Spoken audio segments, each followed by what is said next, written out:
What is the one word that describes Mohammed Hijab, the UK, and Israel's public image? Defeat. For Hijab, the demise of his public career is still in motion from one hilarious stunt to another. For the UK, it's doing everything to make illegal migrants feel loved and welcomed, including having children write them greeting cards. And for Israel, it's Hamas fighters disguised as journalists and mustache none lying to millions of people about how they treat Christians. And I'm here to tell you all about it and a lot more that will blow your mind. So grab a soda, get your popcorn ready. We are about to enter the layer of horrible journalism, two-tier policing, indoctrination, human rights violations, blatant Jew hatred, a hijabi beauty queen, and the great demise of Dawa.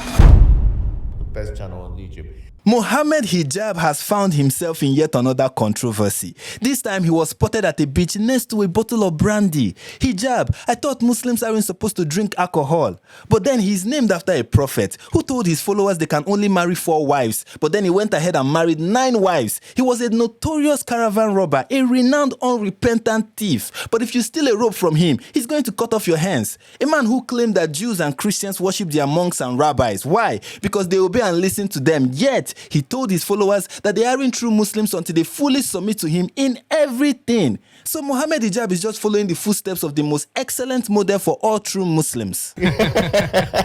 I have been given a bill of £670,000, says Mohammed Hijab on X. This has to do with his failed lawsuit against Douglas Murray. Apparently, being a liar can be quite expensive. Congratulations, Hijab. You are both morally and financially bankrupt. Hijab is now trying his hand at MMA fighting, but it is not going so well. No one wants to have anything to do with him. I mean, he's literally begging people to come beat the crap out of him, and he's getting no reply. This is tragic. Someone please give this man another bottle of brandy or camel urine. But maybe stripping and giving golden showers might work. I hear OnlyFans is a lucrative business, and for someone who loves to prostitute Muslim women, this shouldn't be an issue. You're nothing, boy! This clip is horrific. In it, a large group of medical workers were kneeling before a group of armed men, one of whom grabbed the medical worker, hit him in the head, and later shot and killed him. And that's from a security camera at a hospital in Sueda. Those armed men were Syrian government soldiers killing a medical worker in the Druze community on the 16th of July.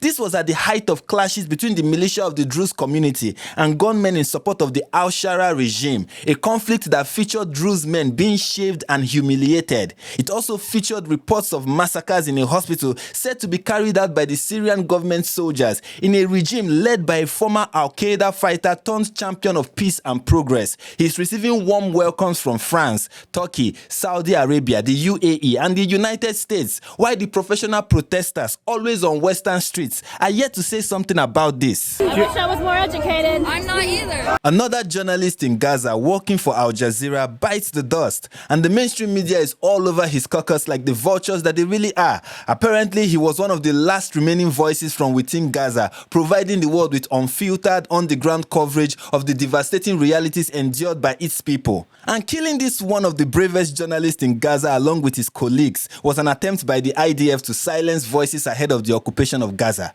But here is our journalist taking selfie with Hamas leaders. More details reveal his military ID number, enrollment date, Hamas affiliation, and platoon. This is a terrorist. On Telegram, he celebrated the October 7 attack on that very day. But none of that matters as long as he wears a press vest and poses as a reporter. He led a death cult. These images from the Facebook page of the Palestinian Authority's embassy in Oman are worth 1,000 words. This one has a knife with the Palestinian flag attached to the handle. Below it is written, "Your knife is your freedom." And look at that blade. Does it look familiar? You get it? Here's another picture, and below it is written, "Key of return," which explains why the knife looks like that. It was posted with this caption that translates, "All forms of resistance are available." Sure, here's another one. That's the Facebook like button holding a knife captioned, "Resist the occupier by all means." Okay, but a knife is the only means being promoted here, or a gun, which in this case is in the hand of an infant. By all means possible also involves children. Is this resistance or a death cult? We don't care about death. We love death. That translates as Allah is lesbian. It is on this shirt worn by this feminist and human rights activist, and she has just been arrested by the Moroccan police for daring to wear this shirt in public. I'm sure I don't agree with all of this woman's views. She's a militant atheist who once posted this cartoon mocking Jews, Muslims, and Christians. She also once posted this painfully stupid tweet calling God a black female communist lesbian and quoting Black Lives Matter of all organizations. Clearly, she has a stupidity problem that is worthy of harsh criticism and heavy mockery. But her place is not behind bars, as this Muslim man and people like him have declared. I mean, who is being insulted here? Allah, with his 2 right hands, 1 leg, 1 shin, and 1 or many eyes? Calling that a lesbian is an insult to lesbians. Or it might explain what Muhammad was doing outside at night in the dark Arabian desert, playing and being ridden by the great men of our Zut. And we're proud of that. Yeah? A hijabi woman just became Miss Wayne County in Michigan. Standing next to other contestants, it is clear why a plus-size hijabi was chosen. This gorgeous woman will be next year's winner, inshallah. And this is a win for women in Afghanistan, falsely called oppressed by fascist, racist white men. This is a bigger win for the mullahs of Iran, whose Islamic fashion sense is finally being vindicated. And this is a win for the 7th century Arabian religious culture that loves and respects women so much that it commodifies them and declares them mentally and spiritually deficient. Sydney Sweeney and her great genes are setting feminism back 100 years, right? But a hijabi woman winning a beauty pageant will launch the gender equality movement to the next level. Shit's f***ing haram. Look at that, a refugee arriving in Spain with a goat. Yes, do you expect him to leave his wife behind? And this is an illegal migrant in the UK staying at a hotel who just walked into a woman's house uninvited, and the police claimed that he couldn't be arrested because he didn't steal anything. Exactly. Trespassing is not a crime for the Abduls in the UK. He can go into your house, your room, your daughter's birth canal, anywhere he wants. As long as he didn't steal anything, it is not a crime. So don't be a fascist bigot. That's not tolerated in the UK, where you can be jailed for making racist comments on Facebook. Nice. This article captures the state of journalism in the West. It is supposed to report an incident where a man naked from the waist down on a train in the UK was approached by other passengers. They asked him to get off the train because he was exposing himself on the train with children on board, and his response was, "Fuck off! Fuck off! Fuck off! Fuck off!" In the end, the man was beaten, kicked off the train, and later arrested. But this article wants you to see this half-naked lunatic as a victim who was visibly in distress. And those passengers are villains, slapping, kicking, and punching a visibly distressed half-naked lunatic. And the police are evil villains too, who handcuffed him while he was chest down on the floor and roughly lifted him from the carriage. And the headline says, "Half-naked man in mental health crisis, beaten by London Underground passengers." Wow. And it was penned down by a woman. The backlash online was so much that she had to deactivate her ex account. But what was she thinking? Baby, I don't think.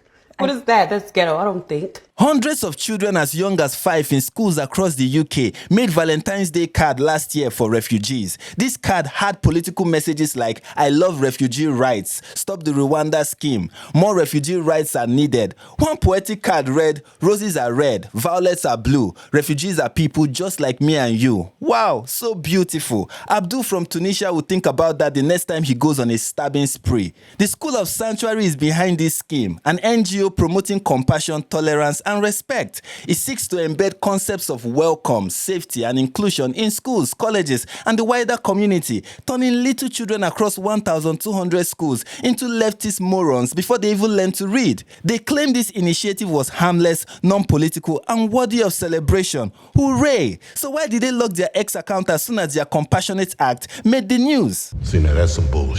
The Jewish community in New York City should get ready. Zora Mamdani is leading the polls, and this is his senior advisor posing gleefully next to a swastika. And she has wonderful things to say too.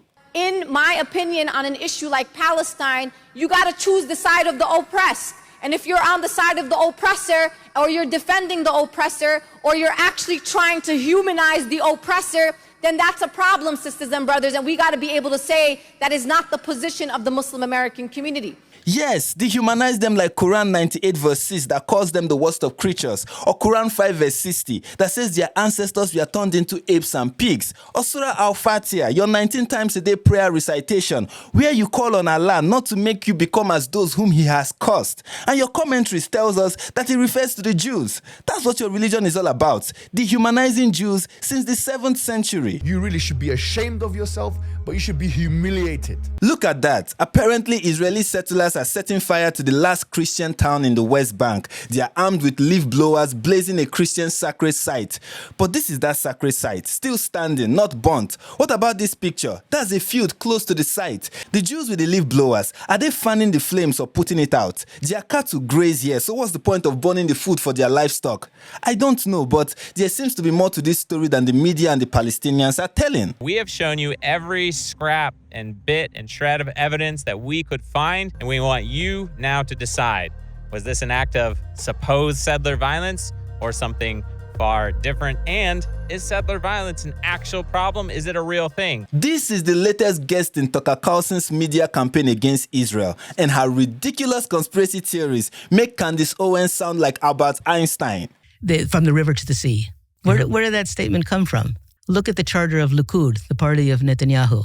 They very clearly say from the Jordan to the Mediterranean is going to be Israel.